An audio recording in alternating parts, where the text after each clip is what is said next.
Hey, if you want to replace your coolant bypass pipe on your 2.7 Tacoma without taking out the intake, just put a flexible coolant hose in between and cut out a section like this. I bought all this from Advance Auto. The pipe was $1.60 and that was for 12 inches. And I only ordered one of these, or two, but it came in a 4-pack of these hose clamps. They're for, I believe, 5/16 to 7/8. Yeah, it says right there. This is a 1/2 inch inner diameter. Try to replace it with the same size section. So I took out 9 inches and then leave a little overlap to go over. You're going to have to file this down after you cut it. You could use like a dollar store hacksaw blade or a Dremel. I used a Dremel for halfway, cut it, and then just broke it. And just file that a little bit in the inside. And then maybe take even like a pair of pliers or adjustable wrench, clamp down right here, and then just slightly bend a little to the inside. Right here and here. That way it slips on the hose and you won't get any of this where it cuts in, and you can see right there it was going this way and it punctured the hose. So this hose is very soft and anything sharp will just cut right into it.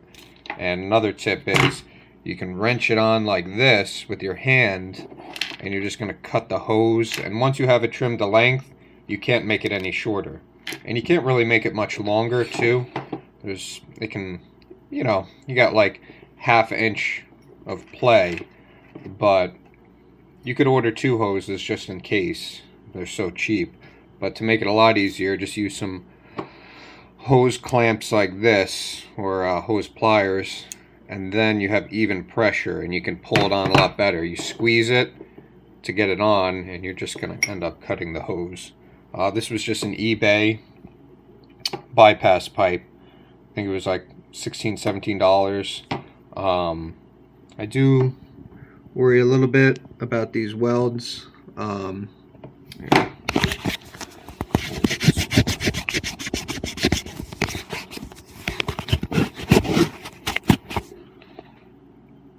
But I plugged the holes, blew through it, and it seems to be sealed. This is not the stainless steel, but it's made of steel and it's called aluminized steel. It just has aluminum coating to prevent rust. I wouldn't worry about it at all. Same thing with this hose. I'll put a couple screenshots maybe at the end. This is a thermoid. It's made in USA. It's up to like 200 and so degrees. It's all that Advance Auto had. Same with these. They do have better of both though. Maybe you could get them from Granger, but they have tougher hoses. This is a coolant hose, so I'm not too worried, but they have ones that are more oil resistant, higher temperature rating. And these, I believe it's stainless steel right here. They have 3 grades of quality. You can get these, not from Advance Auto, but you can get them where this whole band is stainless steel and the screw itself. I think just the inside here is stainless steel.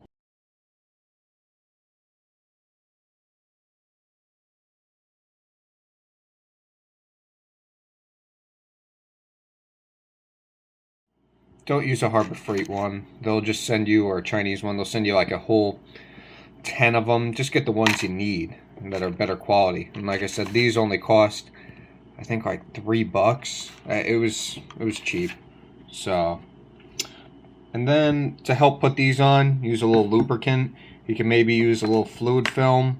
I don't know how safe that is. Just use a very little bit. I used silicone grease. That didn't work too well. It just absorbed right in. It didn't really help much at all. This came with a gasket, a little metal one. They said you could face it either direction. I will put a little red RTV, just a little bit right there. we'll see how it works. Just another tip, if you're doing this, use these screw type fasteners on your radiator hose above your alternator.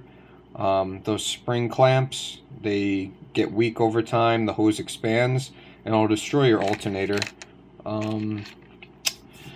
Yeah, that happened to me. You end up getting a slight leak, and you'll never notice it until your alternator goes. And even at that point, you might just replace your alternator and still not know there is a slight drip happening. And if you could just stop that drip, you probably have your alternator. Alright, I just want to show you a little bit of the installation. Might help you some. I did have to take the starter out. You don't have to, just makes it easier. And I got the new pipe in there, and I snaked it through to over there. You can see how much insane amount of like rust, dried up coolant there is here. I'm sure it's the same on top. There you can see like these fasteners, they're very rusty. Those hose clamps and these bolts here. You don't want to even just pull the intake just a little bit. It's going to get debris in there. Gaskets could shift. Don't bother. Just do it this way. And another quick tip is, if you want, instead of running the hose all the way through the intake, this has to be oriented this way. You can just run the hose here, then put the hose down here, and I already did this with that end piece attached. Very easy, almost easier. And then turn that end piece so the angle of the tube doesn't snake this way, but it snakes this way, the metal part. And you don't even have to do that. You could just twist the tube some, or the hose, but just so there's no stress on it at all. And that works perfect. You know, you could, if the hose was longer, you could run it all the way, all in front. No reason otherwise, but you do have to orient this going that way. And part of the reason I had to take the starter off was there's a bracket behind the starter that the original plastic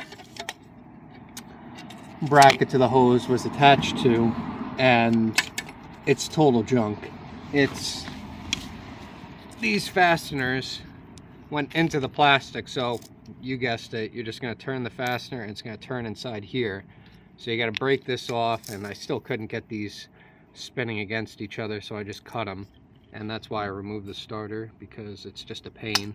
And then I thought I just had a slight leak. Well, I knew it was getting very bad. I was doing it all winter, quite a while. And oh my God, when you just nudge this a little bit, all these break off. And so the nipples are going to be inside the hose, and you're going to have to, I would lift the hose to the engine bay, get a screwdriver and just work it around, then get a pair of needle nose pliers and start pulling the plastic out, and it's going to break off in little pieces. I mean, it's so messed up, the plastic, it's ridiculous. It's like almost like dried paper mache. The black plastic turns clear and it's flaky. It's like almost like it was damaged by fuel or something, but it was just a huge design flaw. So then just flip it over. If there's any little, I don't know, dusty little particles, just shake it and they'll come out. So I'm about to just bolt everything up. It's very, very hard to do those bolts.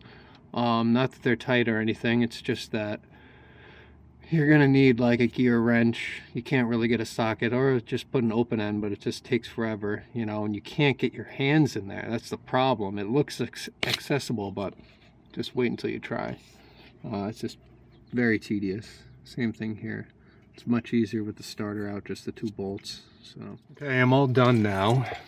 This was the one fastener, or the nut I was telling you about. It's really hard to get on and off. I ended up dropping it couple times, then I finally couldn't find it with the magnet, and I found another fastener that I just happened to have that fit, and it's just a pain. You can't hold it with your fingers. This is in the way, the dipstick's in the way when you try to use your wrench. It's just really hard, but you don't have to remove anything. to get it. That one fastener that I cut down there, I had another bolt that was the same thread, a little longer, but I just used that. If you want, before you start the job, just find another fastener that fits through that. And then, I don't know, that's about it. That's all you have to do. I know a lot of people are like, oh, let me pull the thermostat, replace that. You're gonna have to, as far as I know, take this out, and it's a power steering pump. If it's not broken, don't fix it, just don't bother. What else? Yeah, you just want to make a bigger job into it than it really has to be. Only other thing you should do is just flush the system while you're at it. So I'm just running distilled water right now, draining it, gonna do it a couple times, then fill it up with the Toyota coolant. I don't know if it makes a difference or not. Here you can see I cleaned out some of the rust, sprayed it with some fluid film.